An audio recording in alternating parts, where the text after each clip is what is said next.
a fire that burned for 1,000 years. Imagine its heat, its light, its unyielding presence at the heart of an empire that stretched from the rivers of Mesopotamia to the mountains of the Hindu Kush. This was the flame of Persia, the sacred fire of the Sassanian kings. And just as this fire refused to die, let this story keep burning by supporting it, like this video, and subscribe, so more tales of empires and faith can be told. For this was no ordinary flame. It was the symbol of a civilization so powerful, so ancient, so magnificent that it believed itself eternal. Its palaces were carved from mountains, its armies were clad in steel, and its kings, called the Shahanshah, King of Kings, saw themselves not as men, but as shadows of the divine on earth. For 400 years, this empire had stood as a titan, a rival to Rome, a keeper of ancient wisdom and crushing power. Its culture was a tapestry of art, poetry, and rigid hierarchy, where your birth decided your destiny, and the word of the Zoroastrian priests was law. The fire in their temples was more than just a flame, it was the very soul of their world, a promise of eternal order and divine favor. Now, imagine a handful of men from the desert, dressed in patched wool, carrying simple swords, their faces weathered by the sun and their hearts ignited by a new and radical truth. They came from a land long dismissed as a backwater, a place of warring tribes and endless sand. Yet, they carried a message so powerful that it had already united their people, a revelation that spoke not of kings and castes, but of one God, one humanity, and one destiny. They were the Muslims, the followers of the final prophet, and they were marching towards the heart of the Persian Empire. What could a 1,000-year-old fire do against the light of revelation? What could the steel of an empire do against the faith of men who loved death more than their enemies loved life? This is not just the story of a conquest, of battles and strategies. This is the story of a transformation so profound, so complete, that it forever changed the soul of a nation. It is the story of the day the fire of Persia was extinguished, not by water or by sword, but by a light that could never be put out.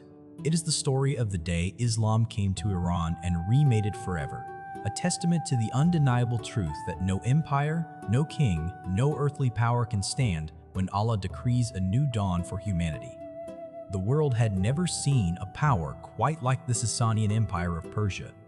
It was a civilization built upon layers of history, inheriting the legacy of Cyrus and Darius, a realm of immense wealth, intellectual prowess, and military might.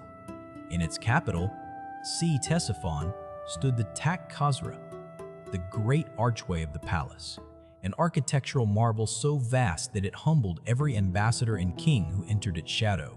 Within its walls, the Shahanshah sat on a throne of gold and jewels, surrounded by courtiers draped in the finest silks, their movements choreographed by centuries of rigid protocol. The empire was a fortress of tradition. Its society was divided into a strict caste system, an unshakable pyramid with the king at its apex, followed by the priests, the warriors, the scribes, and at the very bottom, the vast multitude of peasants and artisans. To be born a farmer meant you would die a farmer, and your children would inherit your toil. To question the authority of the Magi, the Zoroastrian priests who guarded the sacred fires, was to question the very order of the universe. Their faith, Zoroastrianism, was ancient and profound, a belief in the cosmic struggle between light and darkness, Ahura Mazda and Ahriman. At its heart was the veneration of fire, the symbol of purity and divine truth. In temples across the land, sacred fires burned continuously, some for centuries, tended by priests who held immense power over the lives of the people. They were the intermediaries between heaven and earth, their rituals essential for maintaining the balance of the cosmos. Yet, beneath the veneer of grandeur and divine order, the empire was slowly decaying from within. The endless wars with the Byzantine Romans had drained its treasury and exhausted its armies. The rigid caste system bred deep resentment among the lower classes, who were treated as little more than property, their labor exploited to fund the luxuries of the court and the ambitions of the generals. The religion itself, once a source of spiritual guidance, had become a tool of political control, a rigid dogma that stifled dissent and enriched a corrupt clergy. The whispers of other faiths, Christianity, Judaism, and the radical teachings of Mazdak had unsettled the empire, revealing a deep spiritual hunger that the state religion could no longer satisfy. The common man looked at the opulence of the nobles and the arrogance of the priests and felt a profound disconnect. His life was one of struggle, his future bleak, and his soul yearned for a justice that the empire could not provide. He saw the fire in the temple, but he did not feel its warmth. He heard the chants of the priests, but their words did not soothe his heart. The empire was a magnificent edifice, but its foundations were rotting. It was a giant with feet of clay, powerful in appearance but brittle from within, ready to shatter at the first decisive blow. And from across the desert, that blow was about to come. It would not be delivered by the familiar legions of Rome, but by a people the Persians had long scorned, a people they considered nothing more than uncivilized desert dwellers. A people who had been transformed by a message that would not only break the chains of their own ignorance, but would shatter the very pillars of the Persian world, offering a new kind of fire, not one that consumed, but one that illuminated the heart with the light of pure faith. While the Persian Empire slumbered in its ancient grandeur, a revolution of the spirit was erupting in the heart of the Arabian Peninsula. It was a transformation unparalleled in human history, a sudden and explosive awakening that turned scattered, warring tribes into a unified force of believers, a brotherhood bound not by blood or territory, but by a shared submission to the one true God. For centuries, Arabia had been a land of Jahiliyyah, an age of ignorance. Its people were fierce, proud, and poetic, but they were also lost in the darkness of polytheism, worshipping hundreds of idols carved from stone and wood. They buried their daughters alive, fought endless wars over petty insults, and lived by a code of vengeance that soaked the desert sands in blood.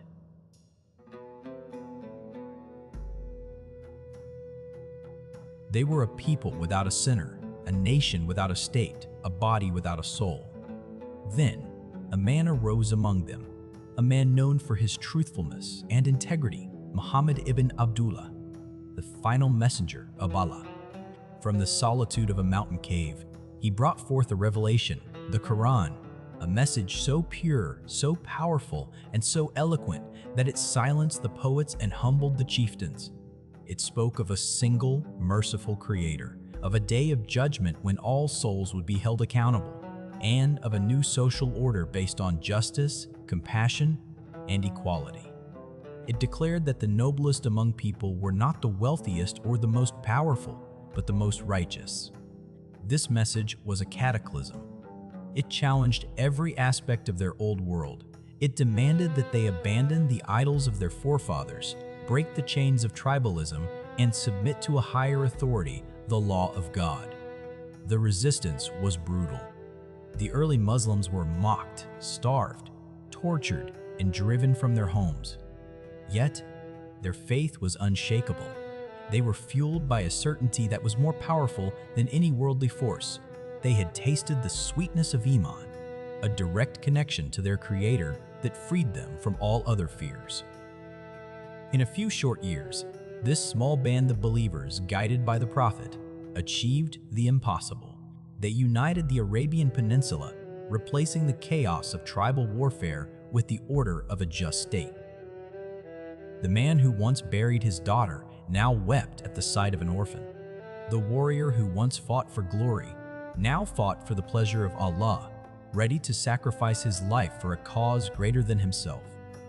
This was the generation of the Sahaba, the companions of the Prophet. They were not an army of mercenaries seeking plunder. They were an army of missionaries carrying a message of liberation. Their wealth was not in gold and silver, but in the verses of the Quran they had memorized in their hearts. Their strength was not in their numbers or their equipment, which were often meager, but in their unwavering tawakkul, their absolute trust in Allah's plan. When the Prophet passed away, The leadership fell to the caliphs, the rightly guided successors who continued his mission with unwavering piety and resolve. Under their guidance, this new energy, this divine momentum, could not be contained within the borders of Arabia. The Quran had declared that the Prophet was sent as a mercy to all the worlds, and the companions understood this as a sacred mandate.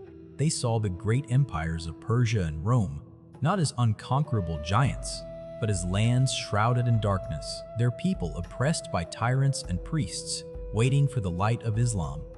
Their intention was not merely to conquer lands, but to open hearts.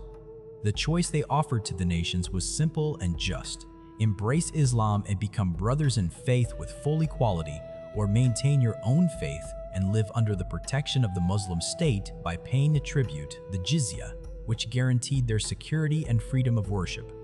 Or, if both were refused, then the matter would be decided by the sword. This was the force that was now moving towards Persia. It was not just an army, it was an idea, an unstoppable current of history, a divine wind sent to sweep away the dust of centuries of corruption and injustice. The Sassanian king, nestled in his opulent palace, could not possibly comprehend the nature of this new power.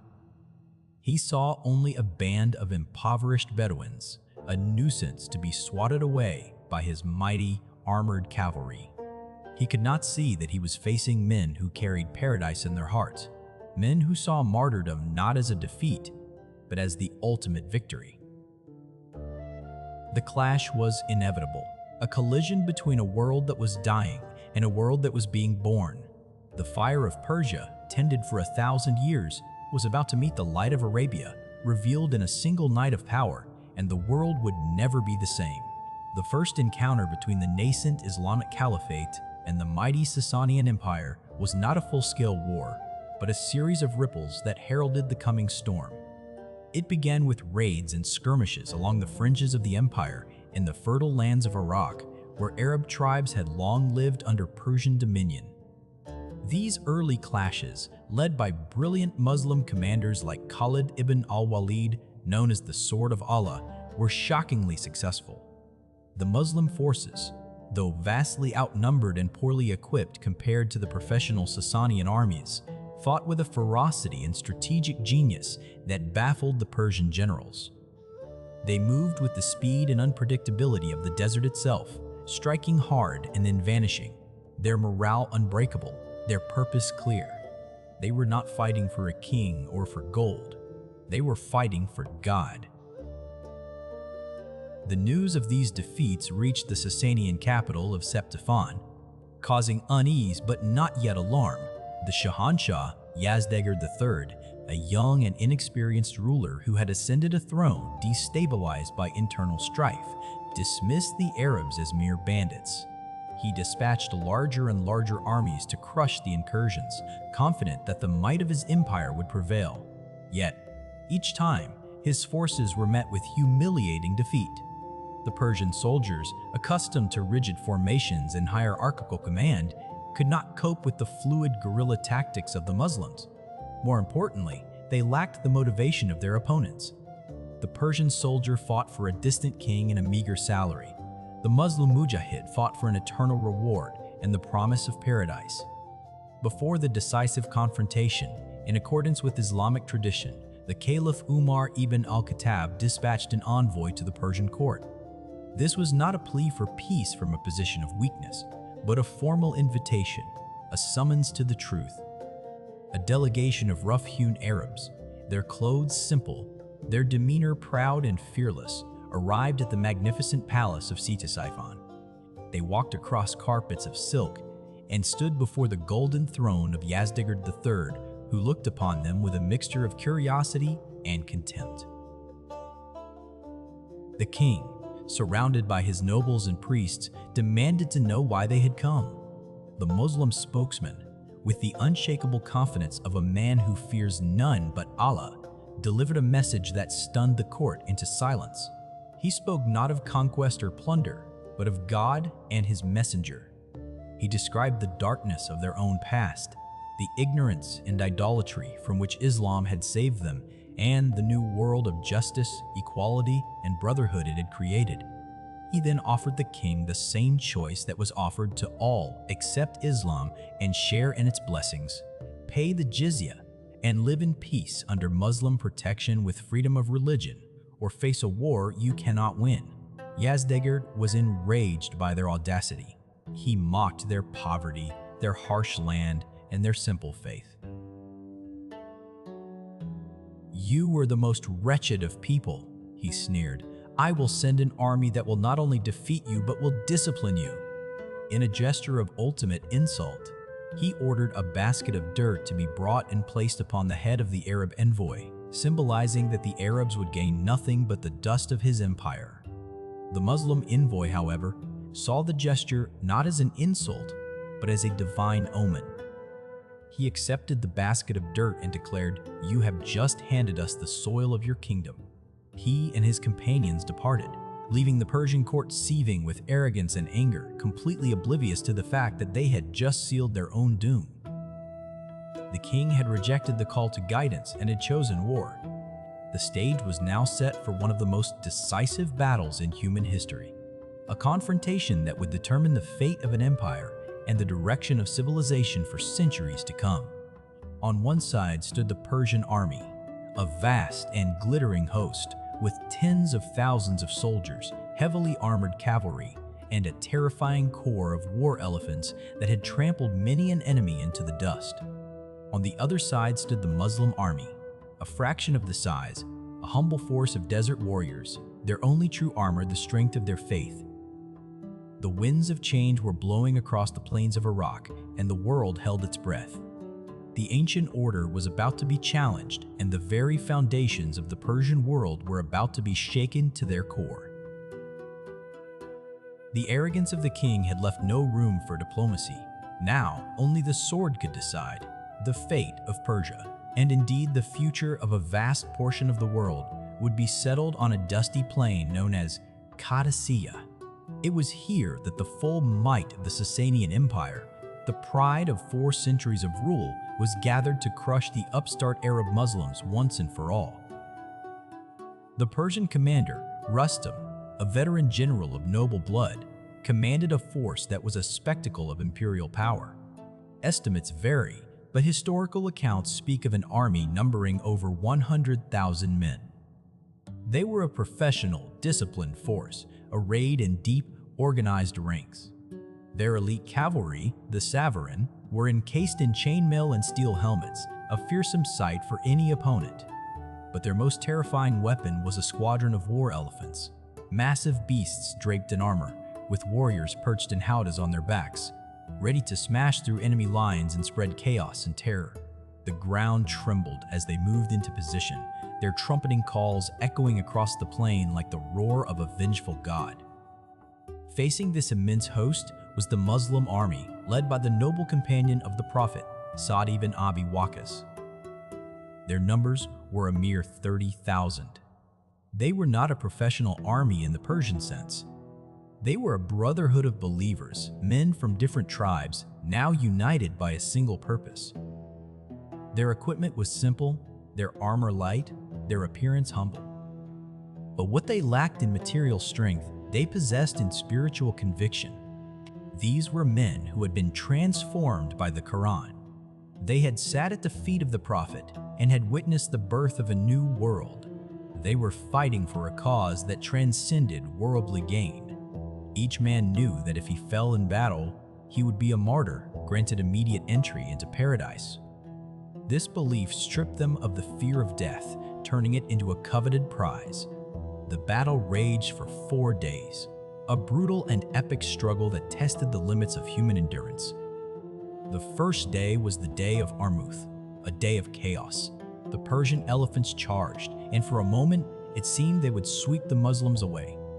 The Arab horses, terrified by the sight and smell of the massive beasts, panicked and broke ranks. The Muslim lines began to buckle under the immense pressure, but the companions held firm. They dismounted and fought on foot, their leaders roaring encouragement, reminding them of Allah's promise. They knew that to retreat was to abandon their faith, to lose both this world and the next. That night, reinforcements arrived, bringing not only fresh fighters but a surge of morale.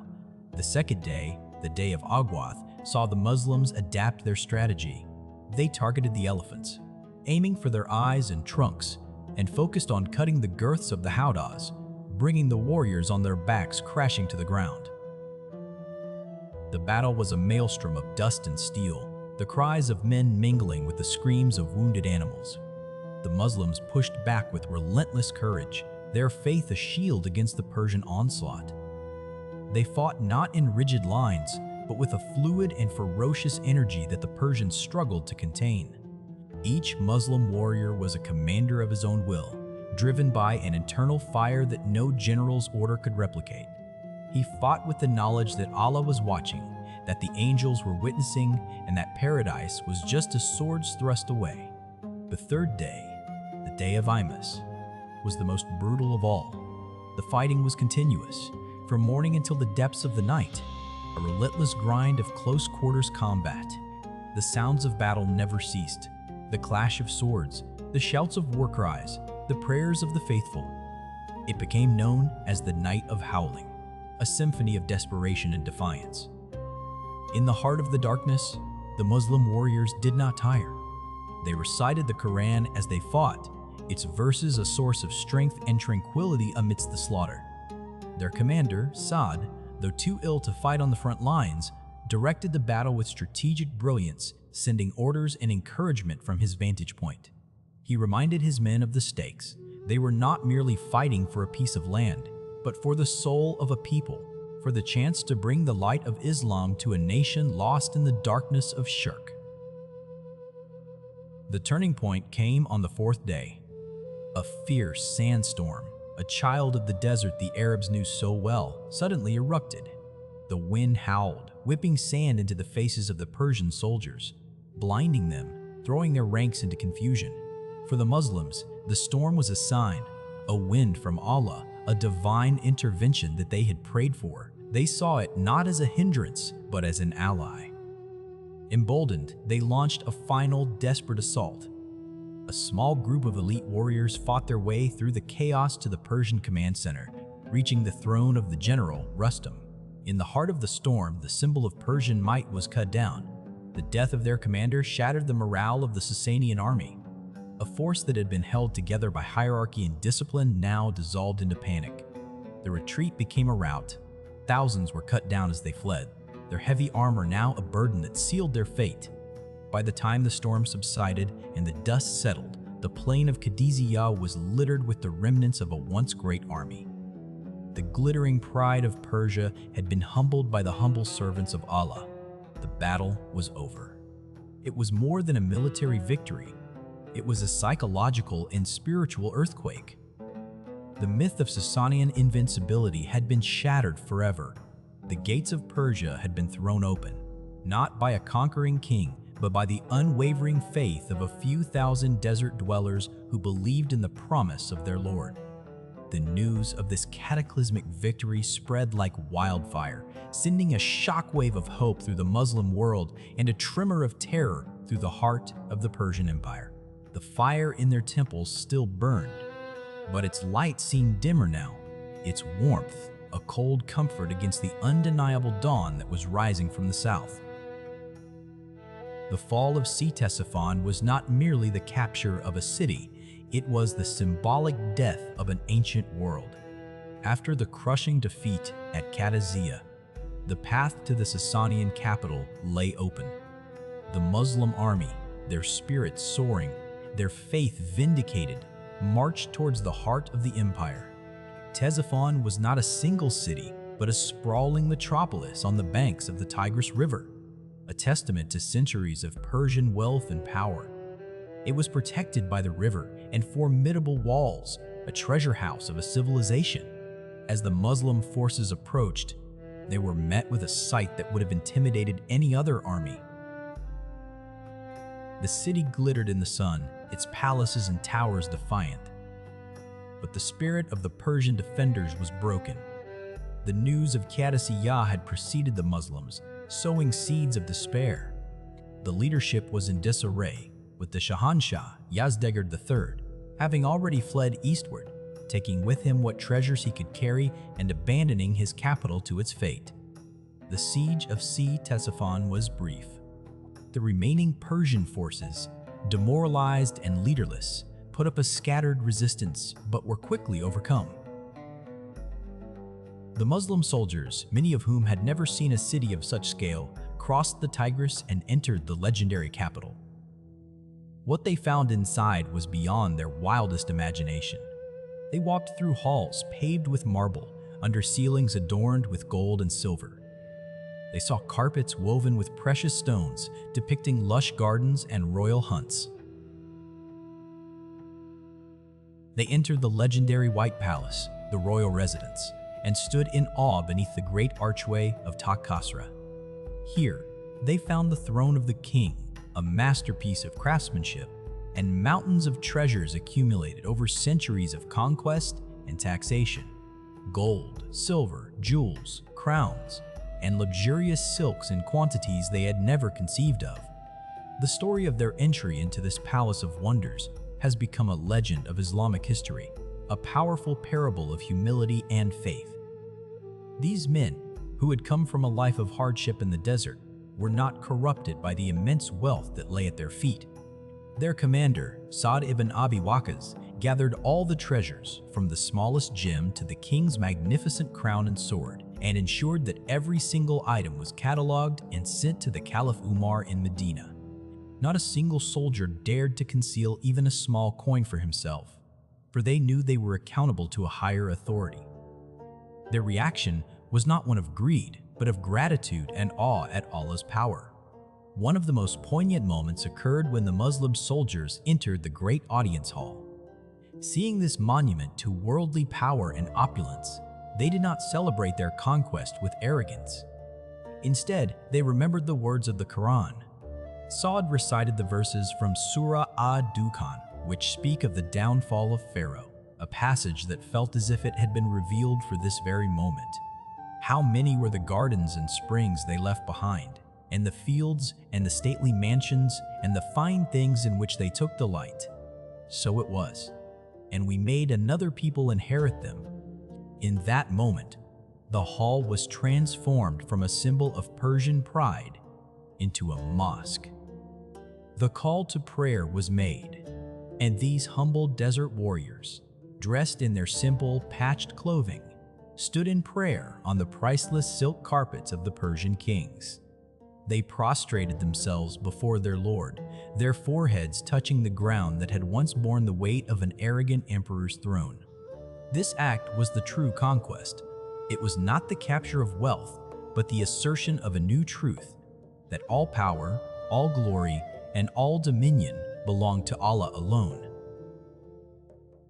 The treasures of Ctesiphon were eventually transported to Medina, a city of mud brick houses and humble mosques.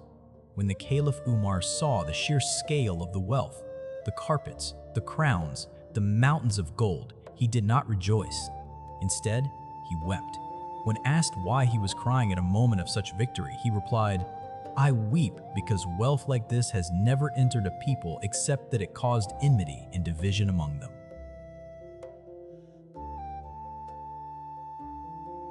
His reaction encapsulated the spirit of early Islam. The goal was not the acquisition of riches, but the establishment of justice and the spreading of faith. The fall of Ctesiphon was a message that echoed throughout the world. An empire built on extravagance and ruled by a distant, godlike king had been brought down by men who found their strength in humility and their wealth in faith. The fire in the temples of Persia may have still been burning, but the spiritual heart of the empire had stopped beating. A new order had arrived, one that valued a single sincere prostration more than all the treasures of a fallen king. The conquest of Persia was not an end, but a beginning. With the political and military collapse of the Sassanian regime, the true and more profound transformation began. The spiritual and social remaking of a nation. The Muslim administration that followed the conquest was guided by principles that were revolutionary to the Persian people, who had lived for centuries under a rigid and oppressive system. The first and most immediate change was the dismantling of the state-sponsored Zoroastrian church and the oppressive caste system it upheld. The Magi, the Zoroastrian priests, had wielded immense power, controlling not just the religious life, but also the laws, education, and social mobility of the people. Their authority was broken. The sacred fires in the temples, once symbols of imperial power, were either extinguished or left to the care of a dwindling number of adherents. Islam introduced a radical new concept, a direct and personal relationship with God, without the need for a priestly class as intermediaries. Suddenly, the peasant, the artisan, the merchant, and the noble were all equal in the eyes of God. Their worth was not determined by their lineage or their profession, but by their piety. This message of spiritual equality was incredibly appealing to the masses who had been crushed at the bottom of the Sassanian social pyramid. They had been taught that their lowly status was a matter of divine will, a reflection of their inherent impurity. Islam taught them the opposite, that every human being was born with dignity and that the most honored in the sight of Allah was the most righteous. For those who chose to retain their ancestral faith, whether Zoroastrian, Christian, or Jewish, the Muslim rulers implemented the system of jizya. This was not a punitive tax for non-belief, as it is often mischaracterized, but a formal tribute paid to the state in exchange for exemption from military service and for the guaranteed protection of their lives, property, and freedom of worship. In the context of the time, this was a remarkably tolerant policy. The Sassanian Empire had often persecuted religious minorities, particularly Christians who were seen as allies of their Roman rivals. The Islamic State, in contrast, offered a level of religious freedom and communal autonomy that was previously unknown. Zoroastrian fire temples, Christian churches, and Jewish synagogues were allowed to function, their communities governed by their own religious laws in matters of personal status. This protection and stability were a welcome change for many after the chaos and endless warfare that had marked the final years of Sassanian rule. The social changes were just as profound. The complex and burdensome tax system of the Sassanians, which had crippled the peasantry, was replaced by a simpler and more equitable system of land tax, haraj. Justice was now administered by judges who applied Islamic law, which, in stark contrast to the arbitrary whims of Sassanian nobles, was based on a written divine source that was, in principle, applicable to everyone. The new Muslim governors and soldiers who settled in the newly conquered lands brought with them a different way of life. Their humility and simple living stood in sharp contrast to the ostentatious luxury of the Persian aristocracy they had replaced. The sight of a Muslim commander praying alongside the humblest soldier, sharing his food, and listening to the complaints of the common people was a powerful demonstration of the values Islam preached. This was not a theoretical equality. It was a lived reality that the people of Persia could see with their own eyes. These factors created an environment where the message of Islam could be heard and considered on its own merits. The conversion to Islam was not, in most cases, a forced process. Rather, it was a gradual and organic movement that unfolded over generations. People were drawn to the simplicity and clarity of its theology, the elegance and power of the Quran, the promise of social justice, and the example of the Muslims they now lived amongst. The chains of the old world had been broken, not just on the battlefield, but in the hearts and minds of the people. A society that had been defined by rigid hierarchy, priestly control, and inherited status was now being introduced to a new vision of humanity, one based on brotherhood, piety, and direct accountability to a merciful creator. This was the true conquest, a conquest of ideas, a liberation of the human spirit that would lay the foundation for a new and vibrant Islamic civilization in the land of Persia. The transformation of Persia into a land of Islam was a process driven not by the sword alone, but by the irresistible appeal of the message itself. As the dust of the initial conquest settled, the people of Iran began a long and profound journey of spiritual discovery. They were a people with a deep and ancient heritage of intellectual inquiry and spiritual yearning, and they did not embrace a new faith lightly. They saw in Islam a truth that resonated with their innate sense of justice and their longing for a more direct connection to the divine. One of the most powerful catalysts for conversion was the Quran. The sacred text of Islam, with its unparalleled eloquence and profound spiritual depth, captivated the Persian mind. For a culture that revered poetry and sophisticated language, the literary miracle of the Quran was a compelling sign of its divine origin. As the text was translated and its meanings explained, people were struck by its comprehensive guidance, its messages of mercy, its vivid descriptions of paradise and hell, and its call to reflect on the signs of God in the universe. It offered answers to the deepest questions of existence, providing a coherent and satisfying worldview that many found lacking in the ritual-heavy and mythologically complex Zoroastrianism of the late Sassanian era.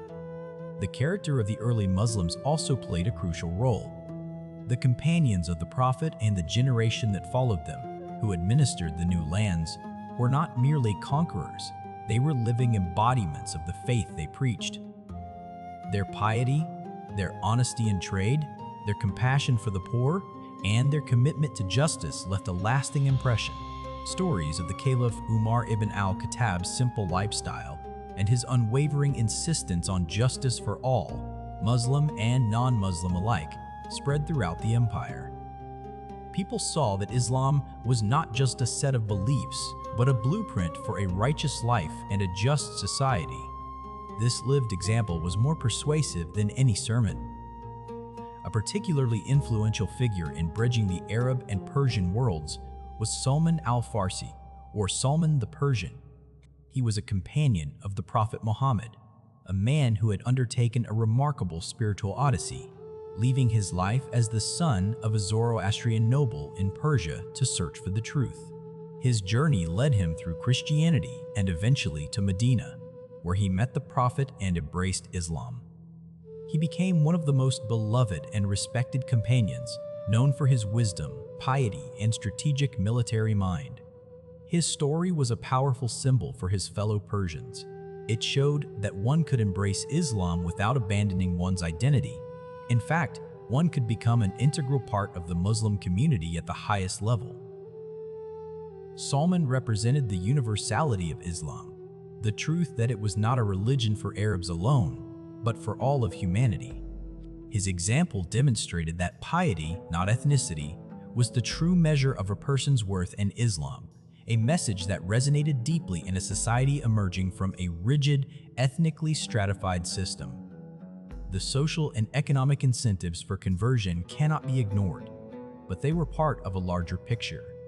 Embracing Islam meant becoming a full member of the ruling community, with all the rights and responsibilities that entailed, including exemption from the jizya. For many who were struggling economically, this was a significant factor.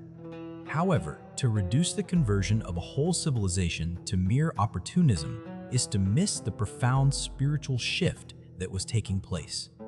Many of the Persian nobles and intellectuals who converted, the deckhands who were the landed gentry, did so not for financial gain, as they were already wealthy, but because they were intellectually and spiritually convinced of Islam's truth. They brought with them their administrative skills, their cultural refinement, and their intellectual traditions, which would go on to enrich Islamic civilization immeasurably. Over time, a new synthesis began to emerge. The core principles of Islam provided the unwavering foundation, while elements of Persian culture that did not conflict with these principles were integrated, creating a unique and vibrant Islamic Persian civilization. The Persian language itself was not suppressed. Instead, it was reborn, adopting the Arabic script and absorbing a vast new vocabulary of religious and philosophical terms. The stage was being set for a golden age, where scholars, poets, and scientists of Persian origin, writing in both Arabic and the New Persian, would become some of the brightest lights of the Islamic world. The fire in the temples had been extinguished, but a new and far more powerful light was now kindled in the hearts of the people. A light of faith that would produce a legacy of knowledge, art, and spirituality that would illuminate the world for centuries to come. The coming of Islam to Iran did not result in the destruction of Persian culture, but rather in its preservation, transformation, and elevation. The spirit of the Persian people, with its ancient legacy of intellectualism, art, and administrative genius, was not extinguished. It was instead given a new, divine framework within which to flourish. What emerged was a spectacular synthesis, a Persian-Islamic civilization that became one of the main pillars of the Islamic Golden Age and left an indelible mark on the world. One of the most significant developments was the rebirth of the Persian language. While Arabic became the lingua franca of the Islamic world, the language of the Quran and high scholarship, the Persian people retained their mother tongue. They adopted the Arabic script and a wealth of Arabic vocabulary, creating what is known as New Persian. This new language became a powerful vehicle for one of the world's most sublime literary traditions. Poets like Ferdowsi, in his epic Shahnameh, preserved the ancient myths and histories of pre-Islamic Iran, but did so from within an Islamic worldview. Later, mystical poets like Rumi and Hafez, writing in Persian, would produce works of spiritual genius that are considered treasures of all humanity. Their poetry, suffused with Quranic themes and Islamic spirituality, explored the depths of the human soul's yearning for the divine. This literary flowering would have been unimaginable without the fertile ground created by the new Islamic order. The intellectual traditions of Persia were also channeled into the service of Islam. Persian scholars became giants in almost every field of Islamic knowledge. In the realm of theology and philosophy, thinkers like Al-Ghazali and Avicenna, Ibn Sina, both of Persian origin, wrestled with the great questions of faith, reason, and existence, producing works that would influence not only the Islamic world, but also medieval Europe. In the field of science, the Persian contribution was immense. Mathematicians like Al-Khwarizmi, the father of algebra, and astronomers who worked in observatories in cities like Isfahan and Samarkand built upon ancient Persian and Greek knowledge, but pushed the boundaries of science far beyond their predecessors.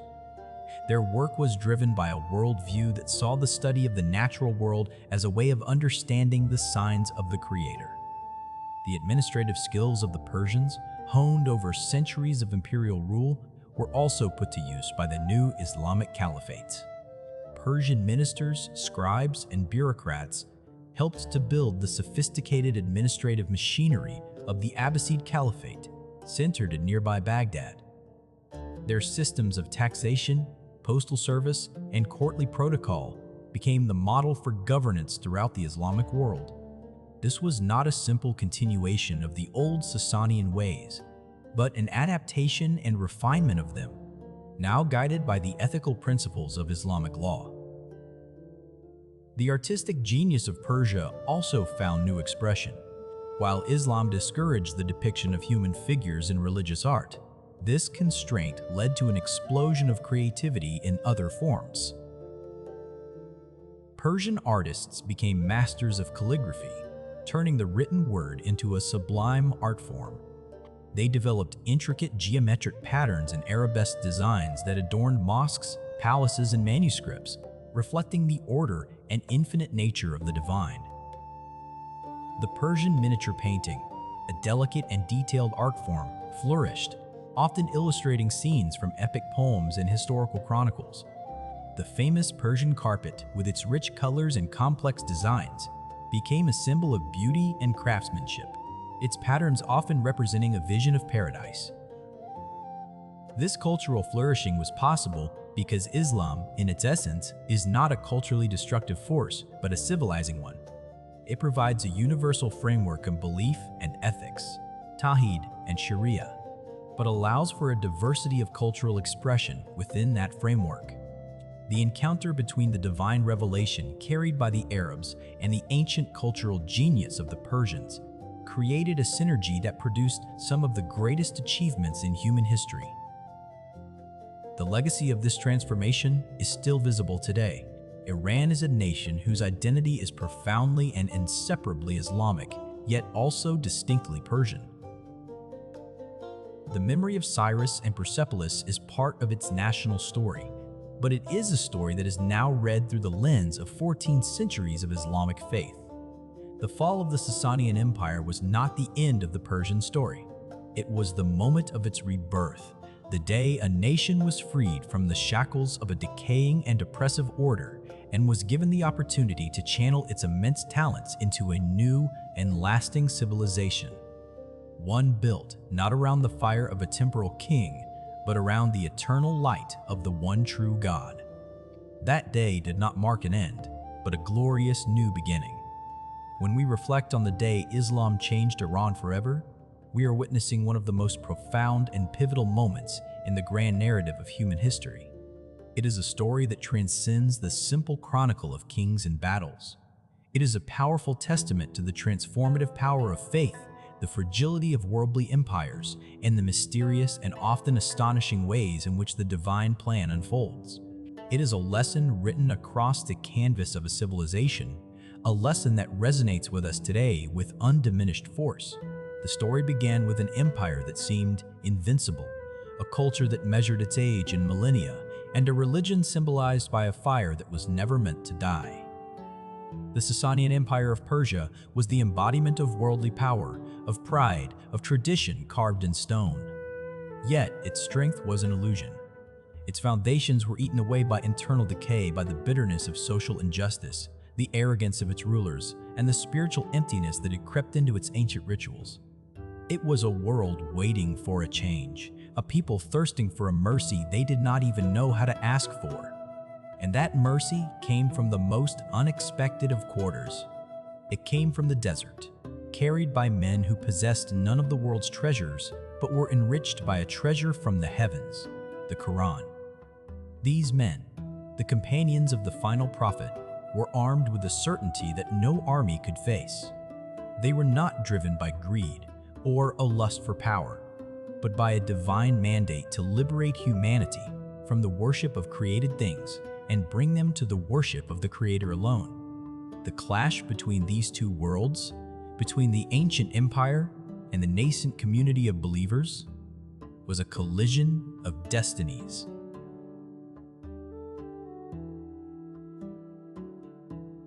The Battle of Qadisiyyah was not merely a battle of swords and elephants.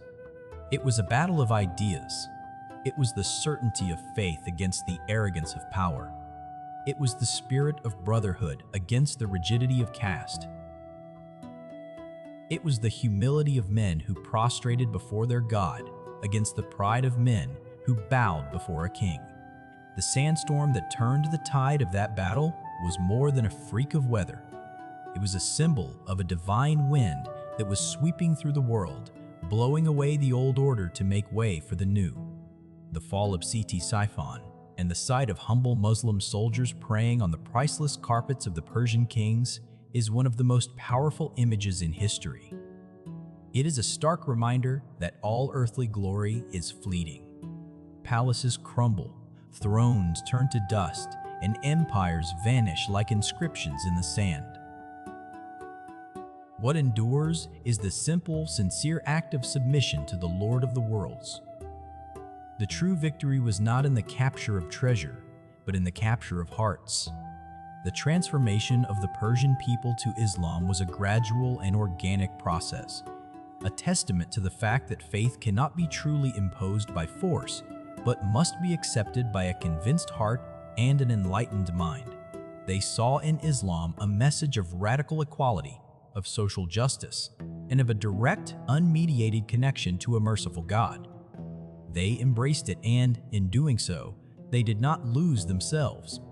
Instead, they found a new and more profound expression for their ancient genius: the spectacular flowering of Persian-Islamic civilization. The poetry of Rumi, the science of Avicenna, the art of Isfahan, all stand as witness to this truth. Islam did not erase Persia, it illuminated it, giving its culture a new divine purpose and a global stage. This story is a mirror for us. It reminds us that our own societies, no matter how powerful or advanced they may seem, are subject to the same laws. When injustice becomes systemic, when arrogance blinds our leaders, and when our spiritual lives become empty rituals, we too become fragile, vulnerable to collapse from within. It also reminds us of the immense power that lies in sincere faith and unity. The early Muslims were a small and materially poor community, yet they changed the course of history because their hearts were united. Their purpose was clear, and their trust in Allah was absolute. Their story tells us that the true strength of a community lies not in its armies or its wealth, but in its moral and spiritual integrity. The day Islam changed Iran forever was not a single day. It was a process, an era of transformation that continues to unfold. But it began with a single, decisive moment, when light pierced through darkness, when truth confronted falsehood, and when the promise of God was fulfilled. It is a reminder that history is not a random series of events, but a story with a moral, a story crafted by a divine author who can raise the humble and abase the proud, who can extinguish the fires of old empires and kindle in the hearts of believers a light that will never fade. And in this timeless story, we find not only a lesson about the past, but a profound and hopeful guide for our own future.